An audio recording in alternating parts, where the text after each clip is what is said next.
la salida. Yo hago como si no te viera. Claro.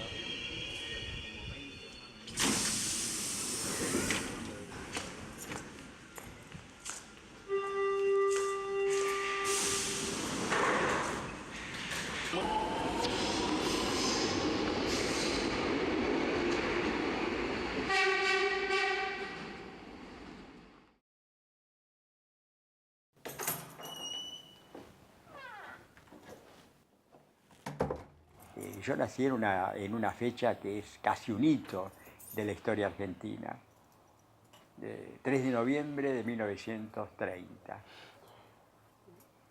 un mes y medio después del primer golpe militar de la Argentina y en plena crisis económica, la crisis mundial del 29.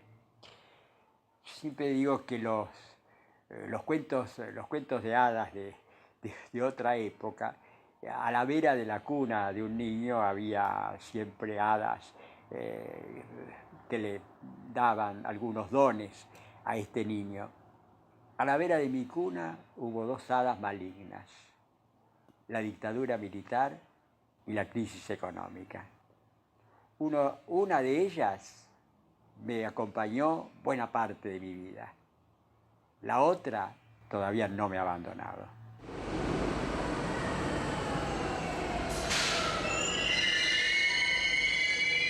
Nací en Constitución, un barrio muy peculiar de Buenos Aires del sur, que hoy está completamente destruido. No lo vayan a buscar porque ya no lo van a encontrar. Ha cambiado por completo. Peculiar porque tenía la vida, en realidad, de todos los barrios de esa época, que tenían una vida propia, con su club, su café, su restaurante, su cine, hasta un teatro. Eso, por supuesto, ya no existe más en casi ningún barrio. Pero además tenía una peculiaridad muy especial que le daba algo, que lo hacía algo único, que era la estación. Acá está el balcón, de nuevo, que a mí me interesa, ¿ves? Ese balcón de la casa de mi abuela, se ve todas las rejas, cómo eran realmente las fachadas de la época, que es algo que no, donde se establecían incluso romances, porque las mujeres salían al balcón y pasaban los novios así. Esta es graciosa, mi padre con un tío y con otro pariente en un balneario. Y esta también es mi padre en un balneario. Y este es mi padre también en un balneario. Este es mi padre también. No sé si por ahí te interesa algo. Esta es mi madre en la escuela normal. Acá está mi madre. Esta yo haciendo de diariero. Haciendo de diariero. El destino está marcado por las condiciones históricas y políticas. Y bueno, en mi caso ya vemos, ¿no? En la entrada en un periodo muy característico de la sociedad argentina. Y tengo fotos muy lindas para sacar. Mira, una foto de mi madre joven, de adolescente, mira qué linda foto. Esta la puedes sacar con cosas y todo, ponerla donde haya luz con el portarretrato que es antiguo. Mira, esta es una foto hermosa de época. Y después otra de más joven, con las flores, así aparte la ropa del 20, con los brazos al aire. La tía Amelia, que era como el jefe de la familia.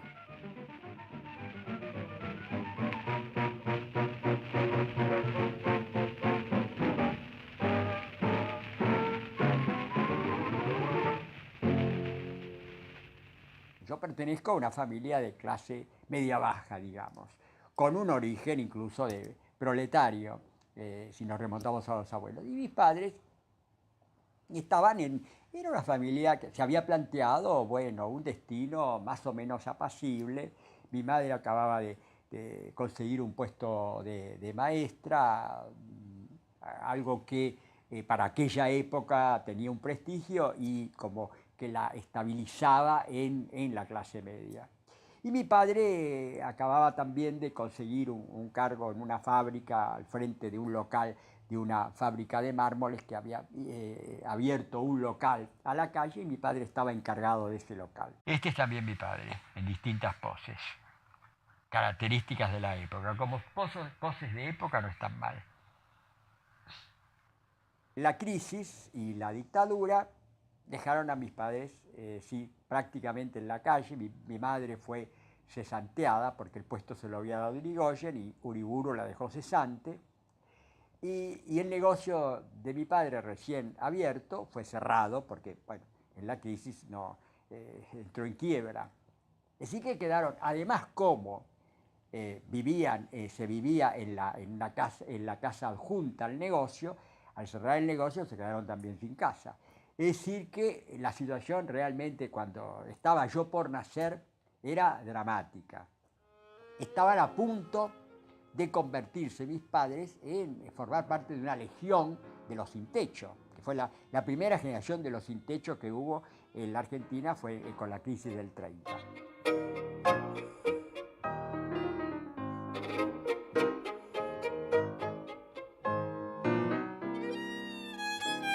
Este es el negocio de que mi padre que se fundió cuando yo nazco. Mosaico de calidad. Este es el negocio, no sé si, que se funde por la crisis del 30, donde yo hubiera tenido que vivir en la casa y, bueno, no llegué a vivir porque cerró el negocio un mes antes que yo viviera.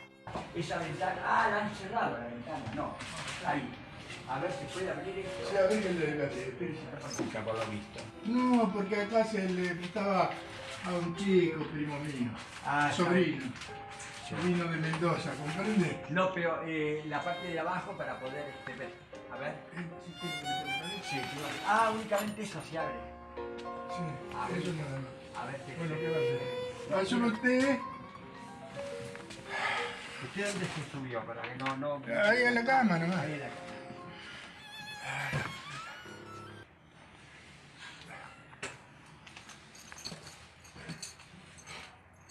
A mí también póngame, ¿eh?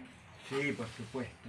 Yo creo que el hecho de vivir cerca de unas pocas cuadras de una estación, en una calle que justamente desembocaba en la estación, la calle Brasil, y que era transitada por multitudes durante todo el día, le dio una especial incidencia, yo creo que en mi personalidad. No es lo mismo haber nacido en un barrio tranquilo, con casitas con jardín, sin tráfico, con poca gente, con los chicos jugando en la calle. Eso es un tipo de entorno muy distinto que yo no he conocido y que evidentemente ha incidido en mi persona. Yo estoy acostumbrado a salir a la calle y ver multitudes.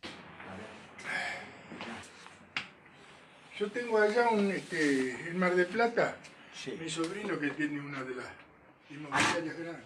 Acá podés subirte y mostrar el pedacito de cielo que se ve, puede ser una imagen interesante. Todo lo que puedo recordar está siempre marcado en una determinada casa, en una determinada calle. Ya habéis estado hablando de la estación Constitución como algo fundamental. Y bueno, y las casas lo mismo. Hay 3 casas como fundacionales, diríamos, en mi infancia. Bueno, la casa donde nací, obviamente, que era una casa de departamentos de fines de la década del 20, una casa de clase, diríamos, de clase media-baja. 2 pisos sin ascensor, con un largo corredor de entrada.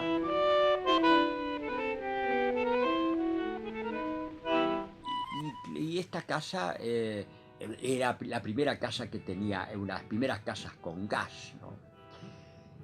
Una casa muy vista hoy, tristona, media melancólica, muy gris. Usted se llama Romeo. Romeo Suárez. Romeo Suárez. ¿A qué se dedica? Si no es Yo martillero soy. martillero. Además soy teletero también. ¿Cómo? Soy teletero. Acá estoy caminando con mi padre por Constitución. Esta es la mejor foto de que se ve como con el disfraz de holandés. Esta es la mejor. Y estoy muy lindo acá. La primera vez que, no sé si serían 9, 10 años, mi madre me dejó salir solo a la calle. Eso fue realmente, creo que la aventura más grande de mi vida.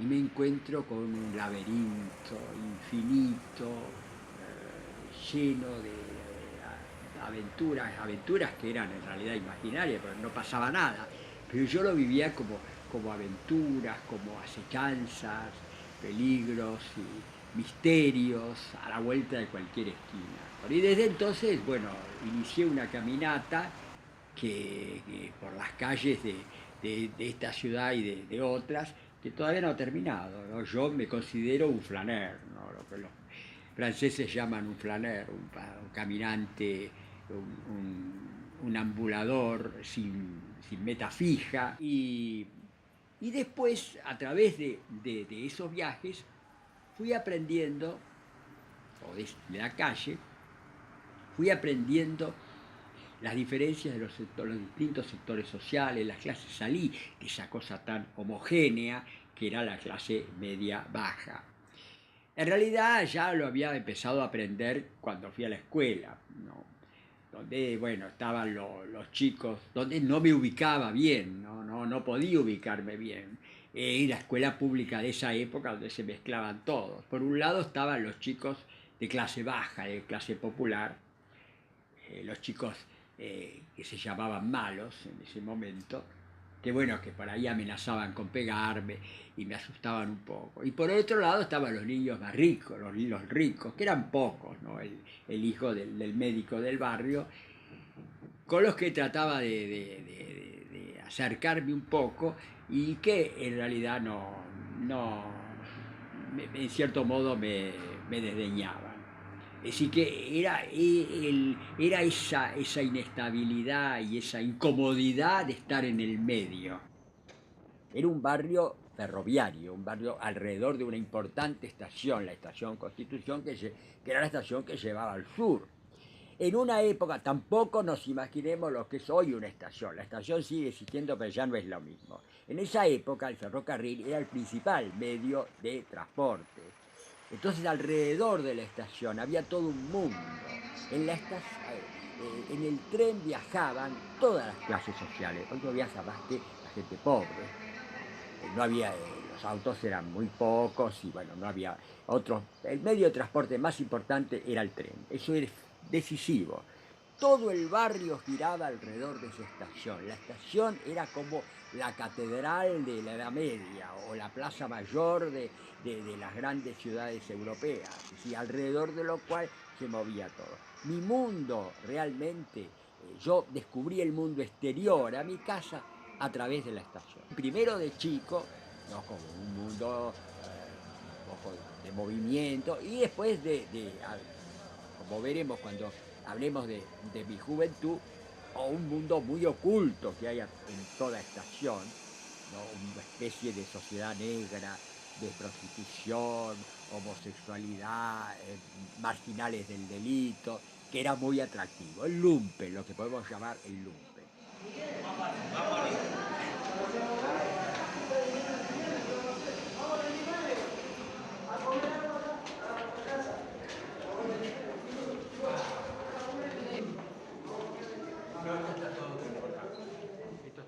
¿Cuáles son los motivos de que este barrio tan populoso y tan atractivo se haya convertido en un verdadero tugurio peligroso, una zona marginal como es hoy? Y esa transición empezó justamente en mis años de pubertad o de adolescencia. Empezaba por varios motivos. Uno de los motivos fue el cambio habitacional de la gente. Era la época 1900, fines del 30, en que la clase media, más o menos de media a media baja, que vivía en Constitución, empiezan a abandonar las casas por los departamentos. Empieza la moda del departamento. empiezan a abandonar la moda del departamento, y los departamentos en general están más hacia el norte, se edifica más hacia el norte, empieza a haber un éxodo de esas viejas familias que vivían en las casas y que se conocían. Esas casas enormes ya no las pueden alquilar a otra familia, terminan convertidas en pensiones y hoteles de cabecitas negras o de más o menos lumpenaje o marginales, ¿no? Eso va provocando la decadencia del barrio. Por otro lado, bueno, la decadencia del ferrocarril. El ferrocarril deja de ser lo que es, y sobre todo a partir de la nacionalización de los ferrocarriles, que esto se deteriora por completo. Ya la gente más o menos de cierto nivel económico deja de viajar en ferrocarril, y la estación se viene abajo completamente. Se empieza a llenar, se convierte en un mercado persa, se empieza a llenar de pequeños locales, de vendedores ambulantes, y se convierte en lo que es hoy, ¿no? Ese sería otro motivo. Después viene el ensanche de algunas calles, el ensanche de la 9 de Julio, tiran abajo las dos calles comerciales principales.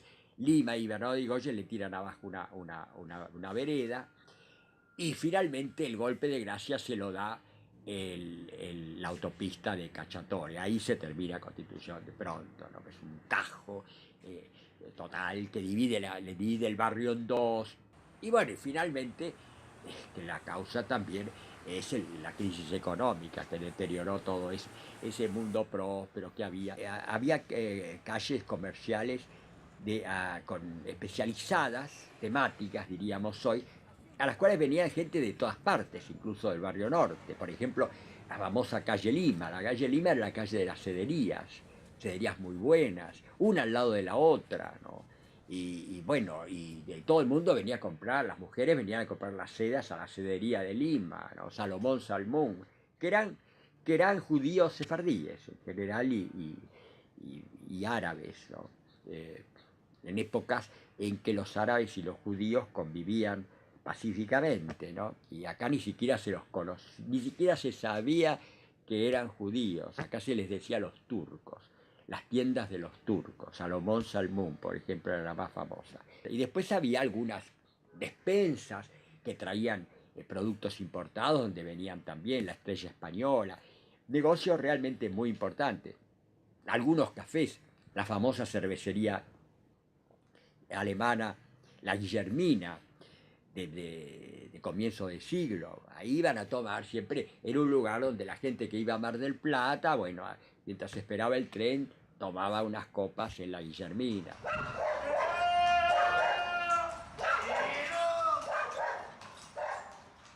Eso desapareció, ¿no? Absolutamente. Es decir, que era un lugar donde, como debe ser una ciudad, híbrido, heterogéneo y mezclado, donde se mezclaba la clase alta, la clase media, las clases populares y el lumpenaje. Y eso era el atractivo de ese barrio, esa mezcla. Hoy no hay ninguna mezcla, es simplemente clase muy baja y lumpenaje, y nada más. El pasito de la vereda. Mira, esta ventana es la ventana y el pasto en la vereda. También significaron estos paseos iniciales como o infantiles y adolescentes, como una iniciación a los viajes, ¿no? Porque yo me acostumbré a viajar buscando no tanto las grandes obras de arte, las iglesias, los museos, los palacios, que no los encontraba obviamente en mi ciudad, donde no había nada, sino buscar el encanto de ciertas zonas perdidas, olvidadas, dejadas de mano por el progreso. Eso fue una forma que después descubrí que era una manera muy moderna de viajar. Moderna, me refiero en los primeros décadas del siglo XX, que tenían Sartre, Simone de Beauvoir, André Gide, Paul Morand, ¿no? De rehuir los lugares llamados turísticos, las atracciones turísticas, ir a lugares, a callecitas donde no iba nadie. Eso yo lo aprendí realmente en Buenos Aires, lo aprendí en los recorridos por Buenos Aires.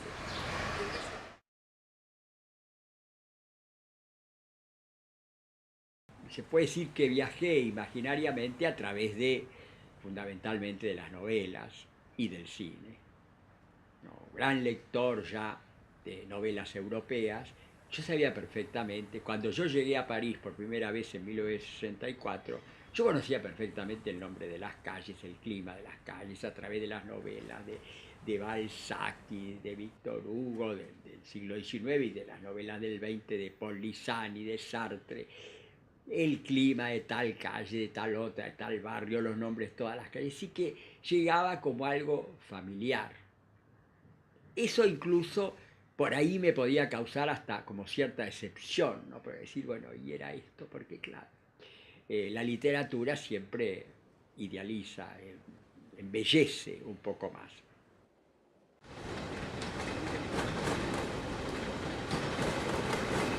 Yo creo todavía hoy de que los dos momentos de casi más intensos emocionalmente del viaje son la expectativa y el recuerdo y la nostalgia.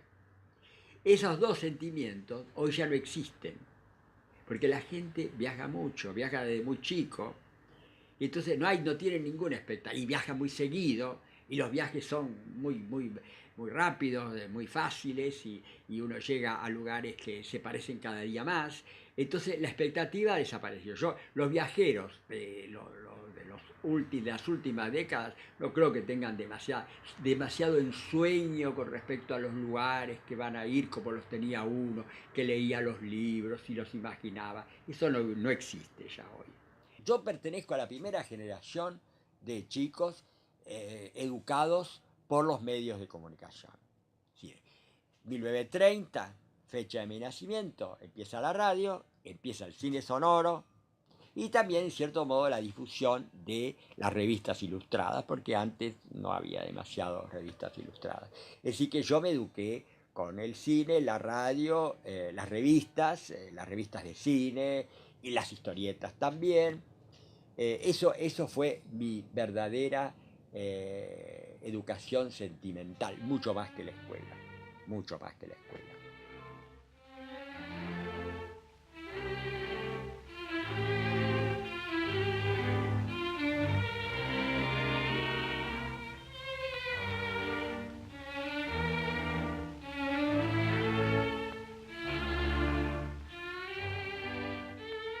Mi infancia pasa entre Justo y Ortiz, época de Justo.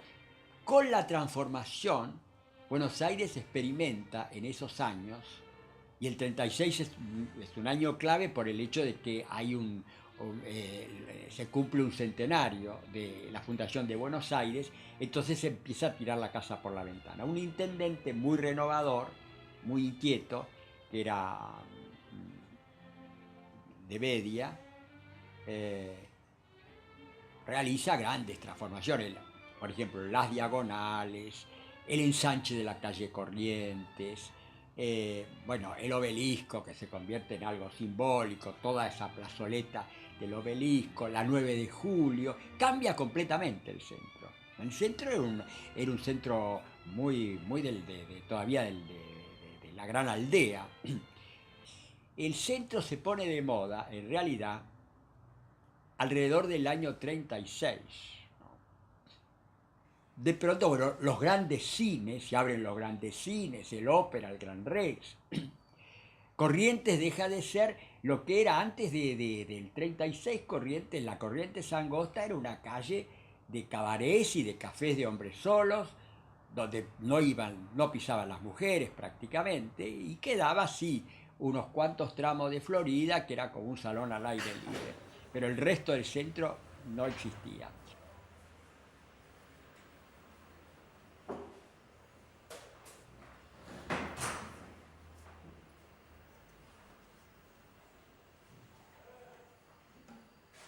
A raíz de todas estas grandes reformas Buenos Aires se convierte en una ciudad moderna.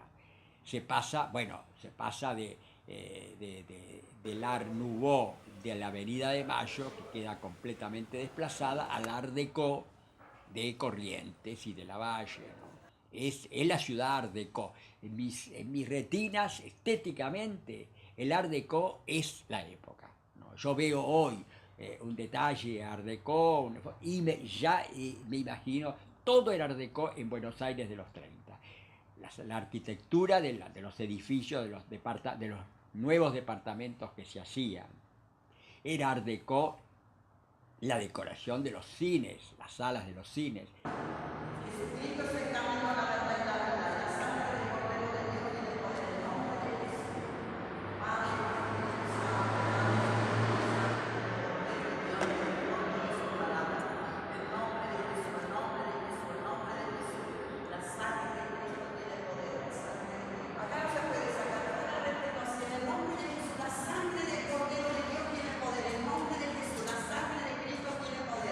Realmente en el 37 empecé a ir al cine.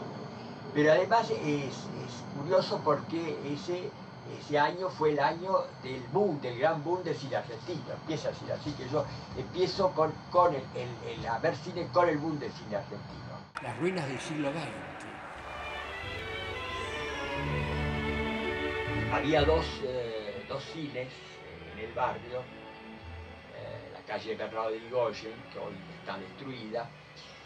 Uno era el Solís, que era un cine muy paquete, había sido un viejo teatro en la década del 20, con palcos dorados y grandes arañas y demás, donde iba la gente más, la clase alta, digamos, del barrio. Y ahí daban exclusivamente cine norteamericano.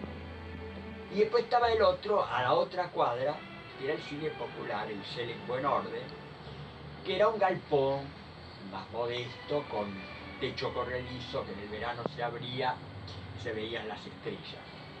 Ahí daban exclusivamente cine argentino.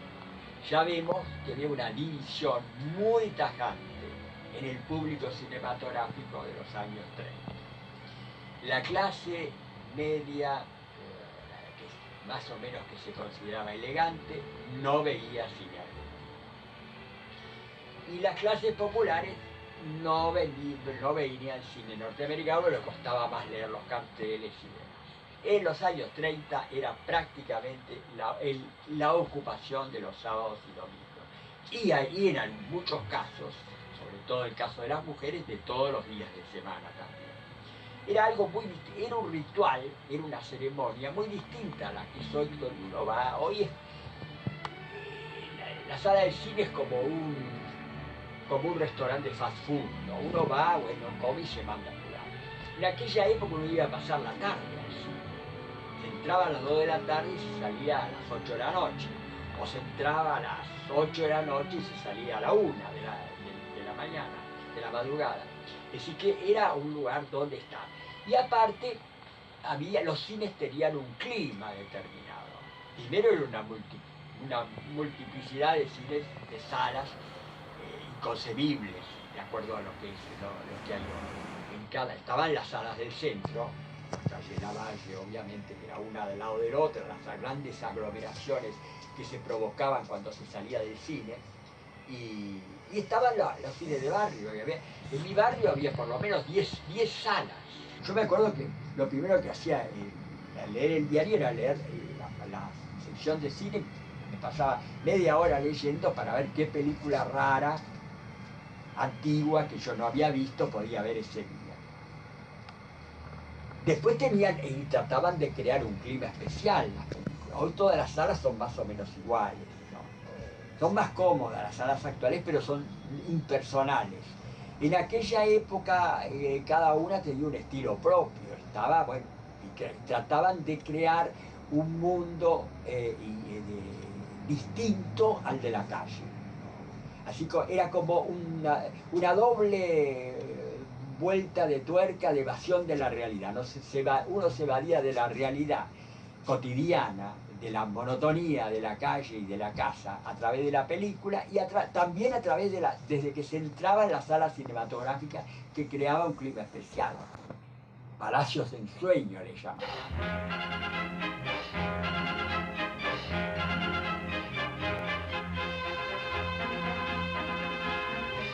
Es decir, que uno iba de una sala a otra y se metía en uno y otro paisaje completamente distintos. Eso, por supuesto, es inconcebible. Hoy esas salas han desaparecido íntegramente. En otras sociedades un poco con más sentido del patrimonio histórico se han mantenido algunas, casi como museos. Acá no, prácticamente no ha quedado ninguna. Hoy son garajes o templos evangélicos o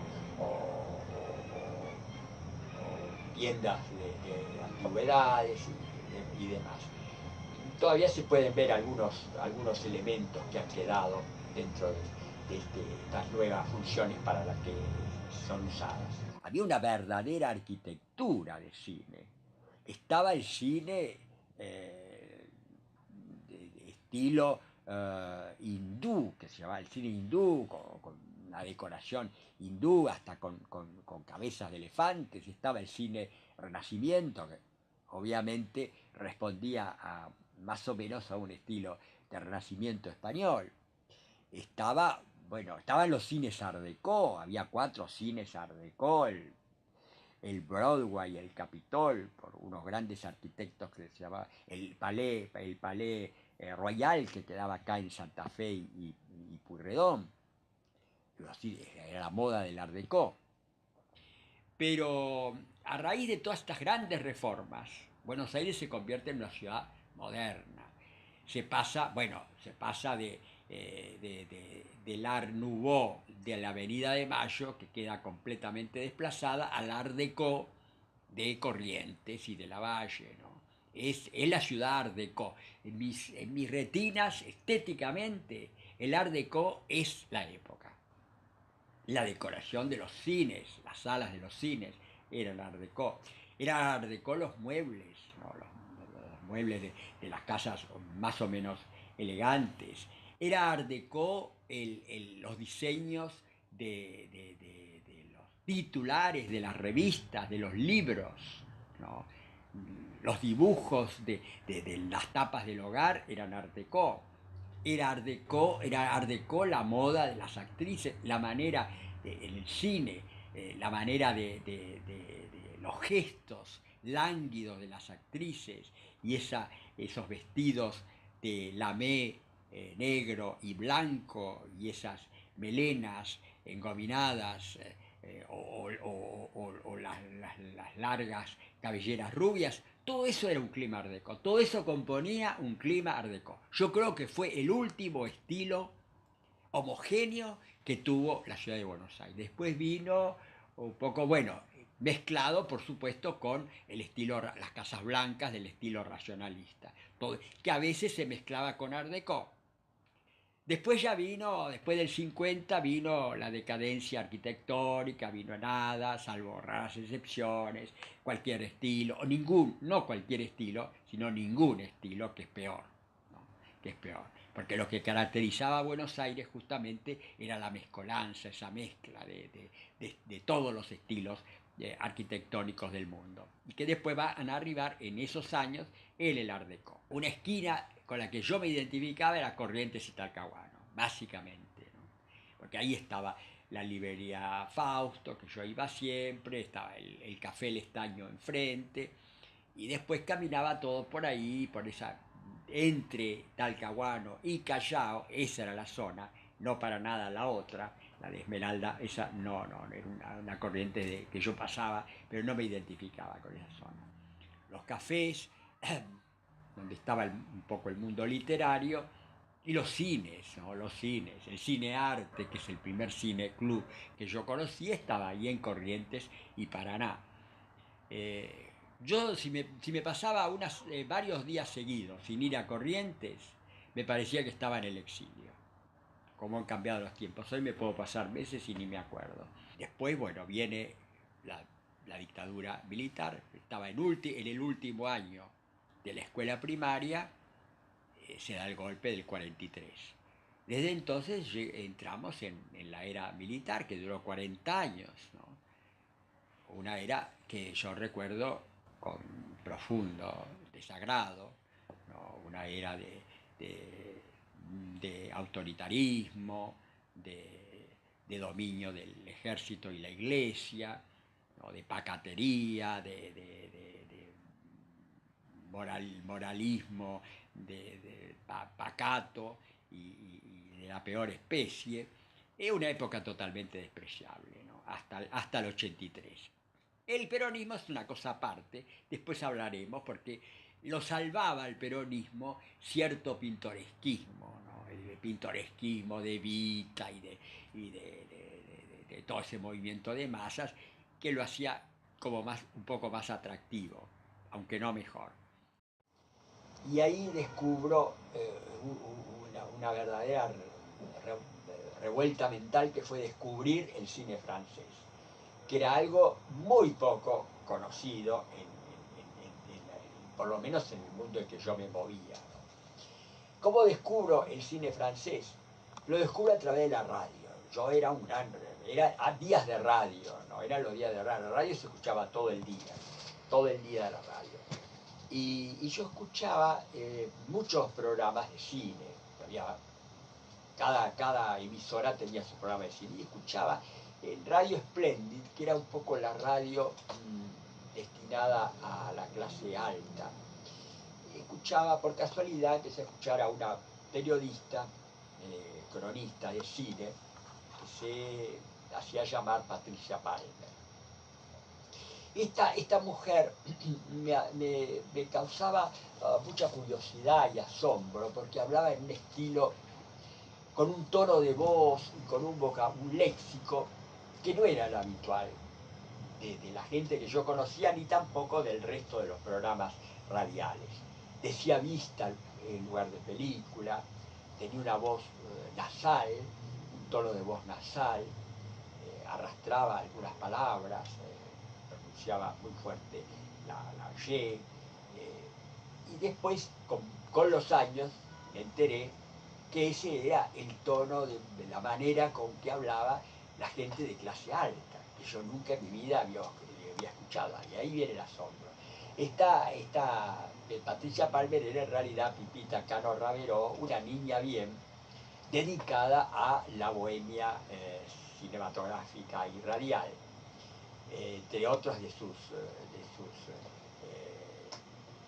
virtudes tiene el haber descubierto a Nini Marshall, quien después la compensó convirtiéndola en una de las inspiradoras de uno de sus personajes, Mónica. Pipita, en uno de sus programas, hace un gran elogio, un exorbitante elogio de una película francesa que acababa de estrenar en Buenos Aires, que era Crimen y Castigo. Un elogio extraordinario. Y yo quedé asombrado y decidí ir a verla.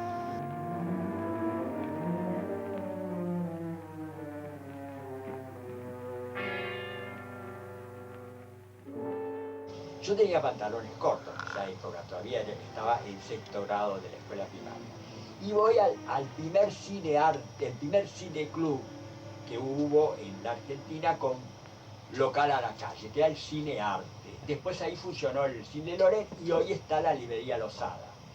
Y ahí están los dos frescos en las paredes de los años 40, uno de Castañino y otro de López Claro, que son del primitivo cine arte. Lo único que quedó del primitivo cine, había 4 frescos, 2 los borraron y dejaron esos 2.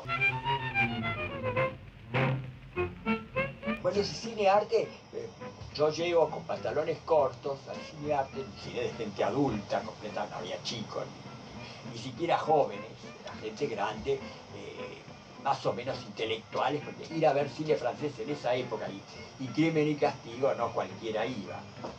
Que me miraban, y muy poca gente, iba muy poca gente, y me miraban con asombro, pronto un chico que va a ver eso. Pero ese día fue un día fundamental, a mí me cambió completamente, ver ese cine que era completamente distinto en su manera de interpretar, en sus imágenes en claroscuro, en su escenografía, los rostros, todo era completamente distinto. Me quedé fascinado. Además, ese día daban también carré de baile y las dos trabajaba Pierre Blanchard, cuyo rostro atormentado me fascinó y se convertiría desde entonces en uno de mis actores fetiches. En la primera mitad del siglo XX prácticamente sábado y domingo era el cine, el baile, el salón de baile, que tampoco eran las discotecas como son hoy, salón de baile y el fútbol, pero el fútbol también estaba remitido a un solo partido por semana y a 2 horitas ahí, nada más, no había partido a todas las horas. Es decir, que el cine era realmente lo que llenaba el tiempo de ocio de todas las clases sociales en esa época. Eso desapareció. Por eso que cuando alguien habla, alguien de mi edad habla sobre su experiencia del cine, es distinta a la experiencia que puede tener hoy un chico, para quien seguramente lo más importante es la televisión. Descubrí que coincidíamos con Fellini. Fellini decía que el cine se acercaba más a la pintura que a la literatura. Y yo siempre veo un poco las películas como que veo un cuadro.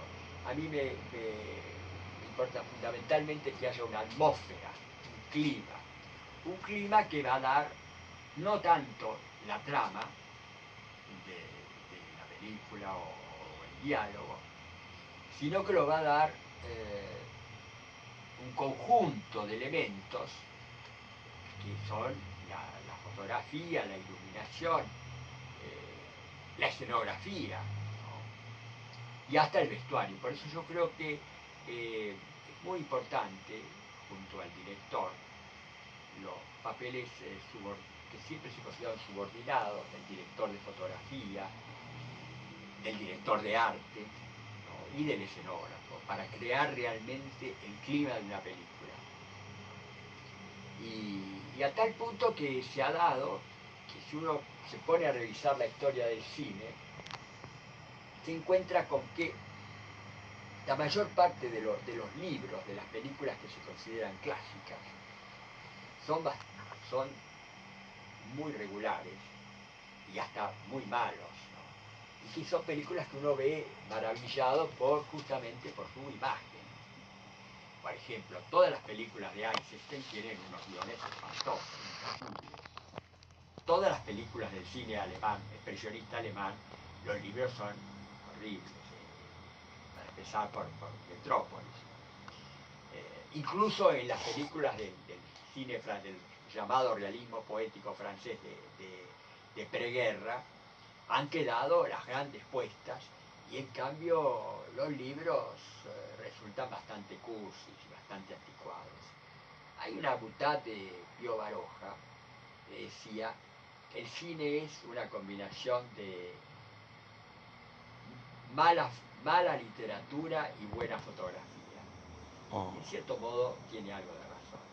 La tercera fecha fue en el 45, cuando se cumplieron, creo que en el 45 era, donde se cumplieron 150, los 100 años, o los 150, no, los 100 años del descubrimiento del cine, 85, no, ni siquiera 45. Y Roland, que era otro de mis gurús cinematográficos, otro de los programas que yo escuchaba por radio, decidió hacer un ciclo de todo el mes, dedicar un momento en su programa a hacer una historia del cine. Y de ahí fue otro descubrimiento, porque yo, que ya conocía el cine norteamericano, argentino y el francés, descubro que existe además un cine ruso, un cine alemán, un cine italiano, un cine escandinavo, que para mí eran cosas completamente ignotas, ¿no? Exóticas. Además descubro otra cosa fundamental, que el protagonista, el verdadero protagonista de la película, no era, como yo creía hasta entonces, el actor, sino era el director. Y descubro ese nuevo personaje que para mí era misterioso, porque yo ni siquiera leía los carteles.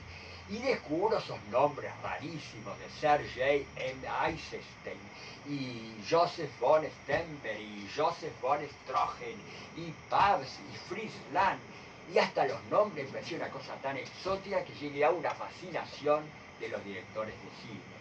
Y ahí se dio también una vocación frustrada, una de mis vocaciones frustradas, que fue alguna vez ser director de cine.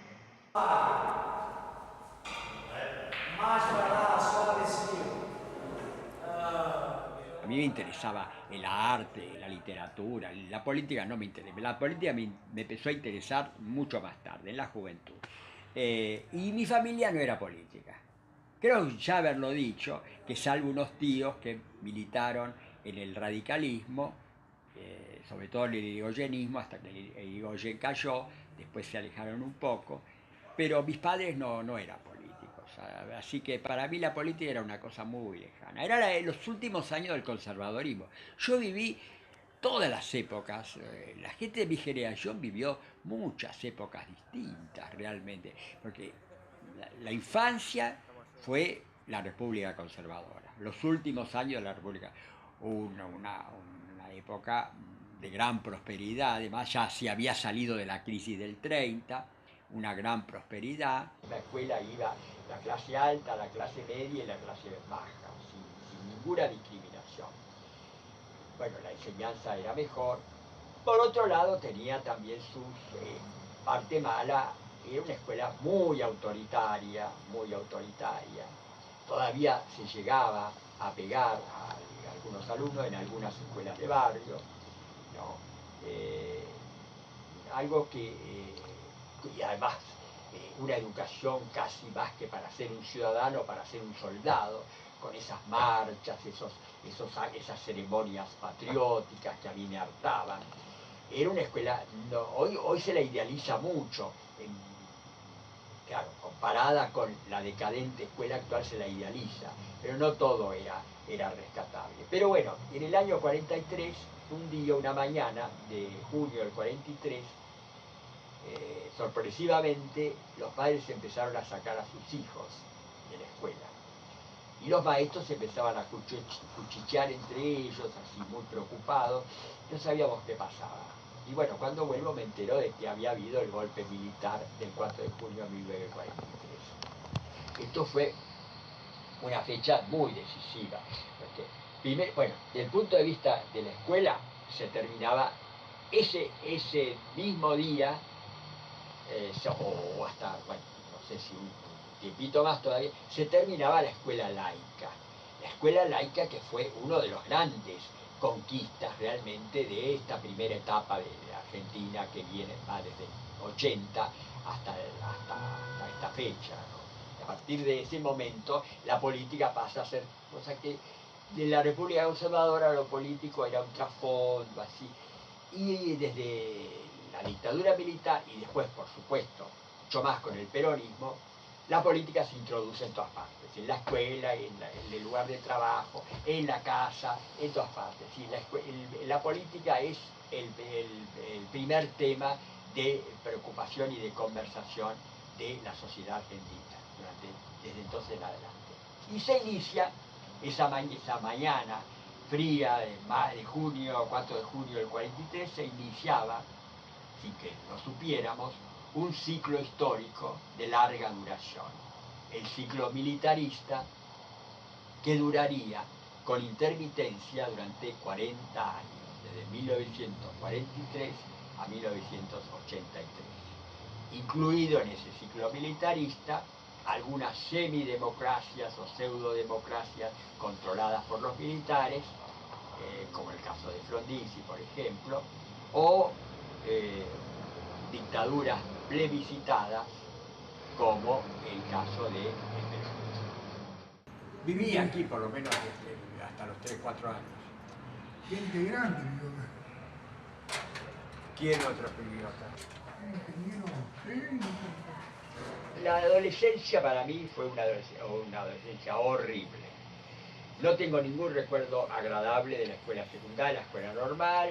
Si fue realmente la escuela primaria y la escuela secundaria fueron horas de tedio, mi adolescencia fue muy traumática. En general todas las adolescencias lo son, la mía lo fue especialmente. Yo realmente entro en una vida mucho más plena y, digamos, no me atrevo a decir la palabra feliz porque es una palabra que a mí no me gusta, pero conocí como la alegría de vivir, digamos, a los 18 años, cuando ingreso a la Facultad de Filosofía y Letras, porque ahí me encuentro tengo mis primeros amigos verdaderos recién a los 18 años.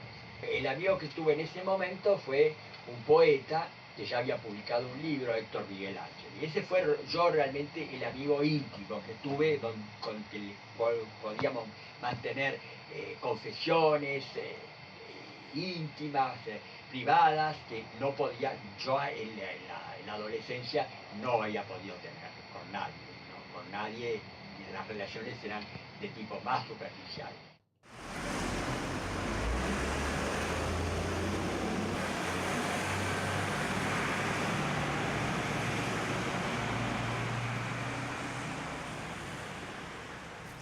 Y después otro barrio, otra zona, que también fue muy decisiva en mi vida y que hoy ya no existe, que fue la bohemia de la calle Viamonte. Se había armado por una serie de circunstancias muy casuales en la calle Viamonte, entre el Bajo y más o menos Maipú, una especie de pequeño lugar bohemio, algo así como un Montparnasse o un Saint-Germain-des-Prés o un Village, en modestas proporciones. Se había dado porque estaba ahí, la Facultad de Filosofía y Letras, donde ahora está el rectorado, funcionaba la facultad. Entonces había todo un mundo estudiantil. En la esquina de la Facultad de Filosofía y Letras estaba la redacción de la revista Sur, que en esa época la revista Sur era importantísima, una vieja casa italiana del siglo XIX que era la casa natal de Vittorio Campo. Alrededor de esos dos lugares se empezaron a instalar librerías, las librerías muy importantes, Verbum, que era la librería de libros argentinos, Letras, que era la librería un poco más sofisticada, de libros de poesía y de ficción, y Galatea, que era la librería francesa, ¿no? Recibía todos los libros franceses al día. Y después empezaron a aparecer también los teatros independientes alrededor, el teatro del Instituto de Arte Moderno, que era algo así como un precursor del Instituto de Itela, donde se hacían exposiciones de pintura y además teatro, el Teatro Los Independientes y todas las galerías de pintura que quedaban en Florida, muy cerca de esa zona. Estaban todas, Van Riel, todas quedaban por ahí. Así que era realmente el mundo de la bohemia. Los cafés, el Café Florida, que era una módica copia del Saint-Germain de París, o el Jockey Club de la esquina de Viamonte y Florida, por ejemplo, que era algo así como Dumagots. Todo eso, a uno ahí no se aburría nunca, uno iba y se encontraba siempre con gente, era realmente muy divertido. No era nocturno, era un lugar que empezaba a moverse a las 10 de la mañana y terminaba a la noche, a las 9 de la noche, se quedaba medio desierto. A esa hora los noctámbulos iban a comer a algunos restaurantes del Bajo, ¿no? Restaurantes que de día eran restaurantes de marineo, de trabajadores del puerto, y de noche se convertía en un lugar más o menos bohemio. Algunos de estos restaurantes quedan hoy ya muy reciclados. Todo eso desaparece con las dictaduras militares, las razias policiales, se traslada la Facultad de Filosofía y Letras para que no haya manifestaciones de estudiantes, se traslada a un barrio. Sur desaparece, ya deja de ser lo que era, tiran abajo esa casa y hacen una torre, desaparece el Jockey Club por razones meramente comerciales, las galerías de pintura empiezan a dispersarse por todas partes, ese barrio hoy ya prácticamente no existe. La Facultad de Filosofía y Letras reunía a la gente, digamos, los jóvenes más intelectualizados de ese momento, ¿no? Iban a esa facultad. Además, en la esquina de la Facultad de Filosofía y Letras estaba la editorial Sur, que era la revista más prestigiosa. Además estaban los teatros independientes por los alrededores, Piamonte y Florida y demás, Piamonte y San Martín. Estaban las galerías de pintura. Y por supuesto, ahí empezaron a instalarse librerías y cafés. El famoso Café Florida, que se le llamaba el Café de Flor de Buenos Aires, ¿no? Y el jockey de Florida y Piamonte, que también era una confitería muy montparnassiana. Y así que en esa zona se movía todo el TUT Buenos Aires de escritores, de artistas, de gente también que no hacían nada, pero les gustaba moverse en ese ambiente bohemio que salía un poco de lo convencional, donde la gente vestía en una forma un poco más informal, que causaba escándalo para la época, los pelos un poco largos de los jóvenes, no demasiados, los pulóveres de cuello altos, sin corbata, que también parecía una cosa bastante transgresora, aunque algunas mujeres se atrevían a fumar en público, en algún café, no a usar pantalones, eso vino un poco después. Ese mundo desapareció completamente por distintos motivos. Bueno, el traslado de la facultad, Sur dejó de ser lo que era, los cafés empezaron a cerrarse por las sucesivas razzias policiales, y ahí se terminó el único intento de haber creado una zona bohemia en la ciudad de Buenos Aires. Habrá durado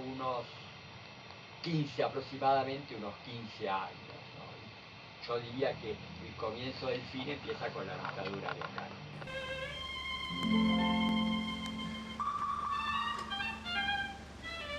Bueno, yo escribía desde muy chico, pero borradores y nada se terminaba. Realmente empecé a escribir cuando me encontré conocí uno de realmente mi primer amigo, mi amigo de juventud, que era un poeta, Héctor Miguel Angeli, que ya había publicado un libro a los 18 años. Y bueno, tuvimos la iniciativa de sacar una revista literaria, una revista juvenil típica que se llamó, haciendo una concesión a la moda. En el caso mío era algo más que moda, era una auténtica vocación, se llamó Existencialista, en homenaje al existencialismo, era el auge total de la existencia. Estoy hablando de 1949. Sartre era mi ídolo. Bueno, fue una revista literaria que tuvo poca difusión, apenas 6 números, hizo algunos actos públicos en un salón literario, que era un poco así como unos happenings avant la lettre, antes de tiempo. Unos happenings o unos actos dadaístas un poco tardíos. Y ese era el único interés que tenía, con ciertos gestos un poco escandalosos para la época, ¿no? Hoy serían un poco, yo los veo como un poco ingenuos. A raíz de esta revista, y eso fue lo más importante, conocimos a algunos escritores, entre otros a Héctor Murena, que en ese momento, bueno, trabajaba en la revista Sur y que nos invitó a colaborar en esa revista. Yo en esa época más vale me inclinaba a ciertas posiciones de tipo ingenuamente izquierdistas o populistas. Y el hecho es que entramos en Sur y siempre, yo siempre en una posición un poco discordante, que terminó con una disputa con Victorio Campo. Contorno se había planteado como la revista de la nueva generación, antagónica de Sur, primeramente porque se consideraba una revista de izquierda, aunque de izquierda tenía poco, era una izquierda todavía muy confusa, muy confusa. No se sabía bien qué clase de izquierda era, pero se consideraba de izquierda. Y ocupada exclusivamente de lo argentino, mientras Sur era acusada de una revista europeizante, ¿no? Y, un poco, un poco cosmopolita, ¿no? Bueno, yo colaboraba en las dos revistas al mismo tiempo, y en disidencia con ambas. Y terminé peleado con Victorio Campo por un lado y con los Viñas en Contorno por otro, por razones muy complicadas de explicar, de tipo ideológico y político, fundamentalmente. La revista Contorno eh, eran muy pocos los integrantes, 5 o 6, y, y muy pocos los números que salieron, también no llegaron a salir. Eh, es una revista que tuvo un destino póstumo mucho más importante que el que tuvo en realidad, porque se han escrito muchas más páginas sobre Contorno que las que realmente era Contorno, ¿no? La historia de Contorno es mucho más larga que Contorno.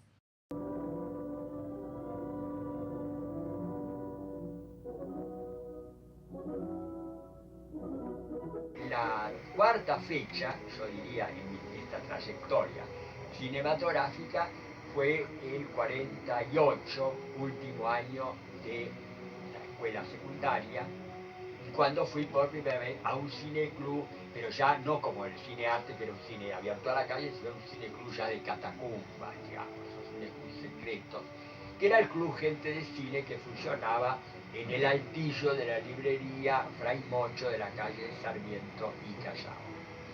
Y vi mi primer clásico mudo, Metrópolis de Frisland, que por supuesto me fascinó.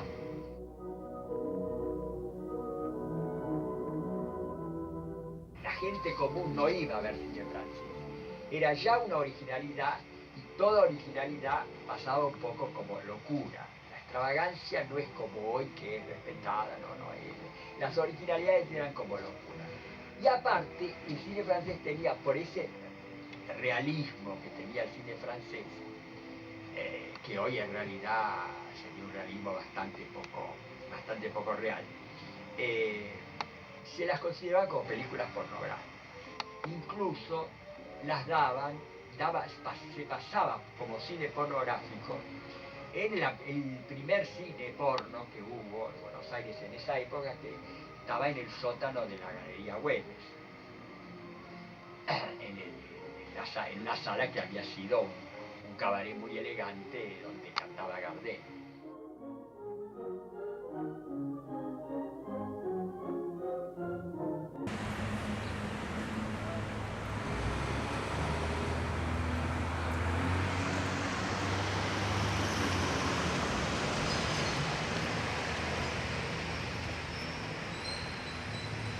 La izquierda peronista de los 70 era una católica, nacionalista, casi militarista, pues fue enfrentada por los militares, pero era militarista. Es decir, que era una izquierda que reivindicaba valores tradicionales que nosotros nunca tuvimos. Nosotros, los que nos interesaba del peronismo era el obrerismo, pero no el nacionalismo, ni el catolicismo, ni el militarismo, que siempre fuimos en contra. Era una especie de anarcoperonismo, ¿no? Un peronismo imaginario, un peronismo casi fantástico, porque además nunca tuvimos relación con los peronistas propiamente dichos, que seguramente nos hubieran sacado corriendo, ¿no? Salvo con algunos trotskistas como Ramos, y en fin, que como eran personajes a su vez marginales, bueno, un poco se divertirían con nosotros. Así que, y yo te diría que sacamos ese, ese peronismo, lo sacamos imaginario y fantástico y de izquierda, y lo sacamos de posiciones aplicando a otra historia muy distinta, del existencialismo, sobre todo de Merleau-Ponty y de un libro de Merleau-Ponty que se llama Humanismo y Terror. Eso revela hasta qué punto uno puede sacar ideas completamente. El pobre Merleau-Ponty debe haber muerto sin saber lo que era el peronismo, ¿no? Y bueno, de ideas de Merleau-Ponty que él aplicaba al stalinismo en ese momento, nosotros dedujimos que debíamos apoyar, a pesar de todos sus errores que le reconocíamos, nunca fuimos devotos ni acríticos de ninguna manera, que había que estar donde estaba la clase obrera, ¿no? Y tratar de empujar a la clase obrera hacia posiciones de izquierda. Ver las masas obreras en la calle, eh, llamándose compañero, era una experiencia nueva, novedosa y conmovedora. Y, y bueno, nos entusiasmaba muchísimo los últimos meses del peronismo, por ejemplo, la lucha con la iglesia. Bueno, eso nos parecía que era una mera táctica completamente pragmática de Perón, nada ideológica, pero solo lo tomamos como algo ideológico. El incendio de las iglesias nos parecía que estábamos viviendo la Guerra Civil Española. Era toda una ilusión, ¿no? Debido básicamente al desconocimiento de teoría política. En esa época mi cultura era una cultura, en primer término, literaria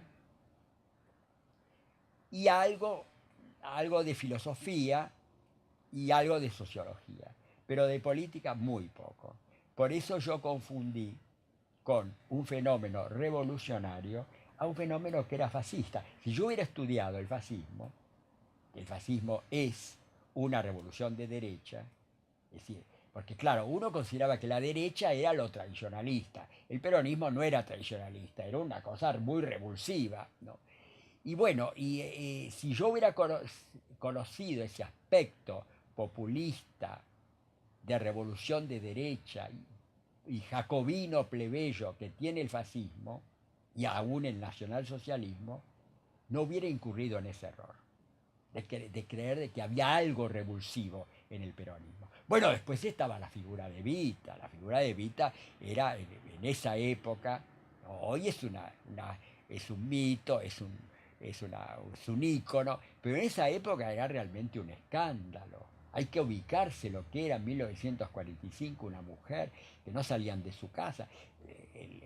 La gran revolución femenina ocurre después de la década del 60, ¿no? En ese momento una mujer que se animara a hablar en público, y a decir las cosas que ella decía, y además con su pasado. Nosotros nos encantaba, pero teníamos una visión de Evita que de ninguna manera podía ser aceptada por los peronistas. Nos encantaba que Evita hubiera sido una prostituta, y una prostituta que se vengaba de la sociedad burguesa. Eran figuras literarias, completamente literarias. Ahí se revela bien que nuestra formación era una formación estética y no política.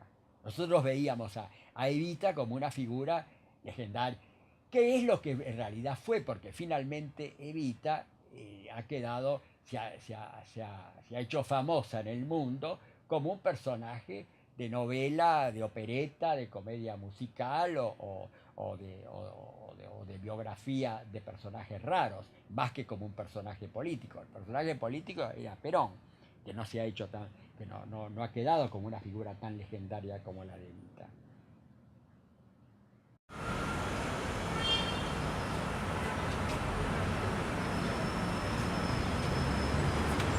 Formamos realmente un trío muy raro, porque, bueno, a Mazota yo lo conocía desde la escuela secundaria, habíamos sido compañeros en el normal. Y, y a Correas lo conocí. Correas era un solitario que quería ser existencialista, y lo conocí a través de una carta que me mandó a Sur, ¿no? Muy admirativa por un artículo que yo había publicado en Sur. Éramos prácticamente el único grupúsculo existencialista que existía en ese momento, porque Contorno sí les interesaba el Sartre de qué es la literatura, el Sartre del escritor comprometido, pero no les interesaba excesivamente la parte filosófica de Sartre. Bassota y Correas y yo sí realmente éramos existencialistas. Entonces éramos existencialistas y marxistas, ya dos cosas bastante controvertidas en esa época. Pero lo que colmó la medida, ¿no?, la última gota del vaso, fue que además inventamos algo así como el apoyo de izquierda al peronismo, que no existía en ese momento. Creamos una especie de ideología sui generis muy exótica, de la cual éramos los únicos tres cultores, que era como un existencialismo, marxismo, protoperonismo, algo que realmente causaba escándalo en la época y que fue justamente lo que provocó mi ruptura, primero con Sur y mi pelea con Victorio Campo y después con Contorno y la pelea con los Viñas. En este caso ya fuimos los tres que colaborábamos los tres en Contorno, bueno, en una reunión que se hizo en el estudio de Ismael Villas, se decidió que, bueno, que terminábamos como amigos, pero que no podíamos seguir colaborando en Sur. Después, caído Perón, volvimos. Nos llamaron, volvimos, pero ya después Contorno dejó de aparecer. Ese trío, que duró pocos años, como obviamente las relaciones cuanto más intensas son, más breves, realmente fue una experiencia muy interesante, ¿no? Una experiencia de trío donde, como en todos los tríos, había traiciones y cada vez que nos juntábamos, Bassota y yo, era para hablar mal de Correas, y cuando nos juntábamos con Correas era para hablar mal de Bassota, y cuando se juntaban Correas y Bassota era para hablar mal de mí. Eso es característico, pero al mismo tiempo no podíamos separarnos, estábamos siempre juntos. Fue realmente, bueno, eso lo ha descrito muy bien Correas en su libro La Operación Bassota, ¿no? Con Victorio Campo yo hoy pienso que perdía el tiempo en esas discusiones banales, demasiado de coyuntura, en las que eran diálogos de sordos porque nadie entendía lo que decía el otro. Eh, yo hoy hubiera hubiera aprovechado a Victorio Campo como un personaje arqueológico, que era una mujer nacida en 1880, ¿no? Ya era un personaje como representativo de una clase social que estaba en agonía, ¿no? Así que realmente me hubiera interesado, hoy hubiera aprovechado más ese tipo de gente de una generación que desaparece y que ya nunca va a haber un personaje ni siquiera parecido a Victorio Campo, ¿no? Me parece que en ese sentido yo me equivoqué. Después, en el caso de Contorno era una revista con muy pocos colaboradores, 4 o 5, eran los hermanos Viñas, desde ya. Eh, yo siempre simpaticé más me pareció me sentía como más cerca de Ismael que de David, pero David era una figura, claro, muy carismática, muy con una gran sentido del liderazgo, porque tuve también relación con los dos líderes intelectuales jóvenes de esa época, que eran Murena y David Viña. Murena ya dije que fue el que me llevó a Sur. Y, y hubo como una pequeña lucha entre David Viñas y Murena, muy distintos entre sí los dos, muy distintos, por convertirse en los líderes de la juventud de esa época. Ismael Murena conoció un muy breve apogeo, después emprendió caminos muy raros, esoterismo, el budismo, en el cual ya no pudimos seguirlo, y bueno, y terminó realmente un poco solo, ¿no? Y un poco olvidado. Y en cambio David empezó su carrera ascendente. Ismael siguió por el camino de la política, era un gran estudioso del marxismo, de economía, y realmente ha hecho análisis políticos sobre la realidad argentina en esa época, que son los más valiosos. Pero el liderazgo, por su personalidad de agitador, lo tenía David, ¿no? Personaje balsaciano, exuberante, ¿no? Casi más un personaje con ciertos... Él tal vez trataría de imitar a Sarmiento, pero se parecía mucho a un caudillo, ¿no? A un caudillo de provincia. No nos olvidemos que venían de una familia radical, el padre había sido un importante político, y yo le encuentro cierta similitud a David con Federico Cantón, con ciertos gestos de Federico Cantón.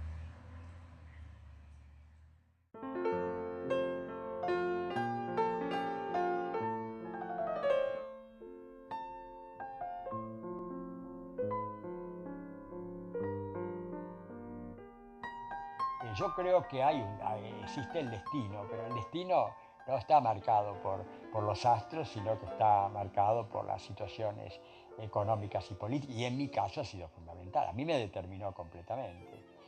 Claro, yo creo que un poco toda vida humana hay tres fuerzas que interactúan para lo que uno termina haciendo. Una es eso que podemos llamar el destino, es algo que no podemos elegir en lugar de las... Yo no elegí nacer en Buenos Aires, en este país, con todos sus problemas. Por supuesto, la época, si uno nace 10 años antes o 10 años después, la vida es otra cosa. Y bueno, y la clase social a la que uno pertenece, los padres que uno le tocan, y bueno, y hasta el cuerpo, ¿no? Hasta el cuerpo que uno tiene. Eso es algo fatal. Uno no lo elige. Y después está la libertad, es decir, ¿qué es lo que uno hace con eso que le ha sido dado? ¿No? Pues yo puedo optar distintas opciones, ¿no? Puedo transformar en cierto modo esa situación de origen, o resignarme o hundirme por ella. Y después hay un tercer elemento que es el más curioso, el totalmente insólito, inesperado, que es el azar. El azar juega un papel fundamental en toda vida, ¿no? Es decir, que la interacción entre esos tres elementos, entre esas tres fuerzas, es lo que finalmente da una biografía, una vida humana.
Sí, las viejas fuentes de Buenos Aires, que van quedando pocas, en una ciudad tan pacata como era la Buenos Aires cuando se hizo esta fuente, haber permitido un desnudo de un adolescente mostrando el culo. Eso es realmente esas contradicciones que tenía el viejo Buenos Aires.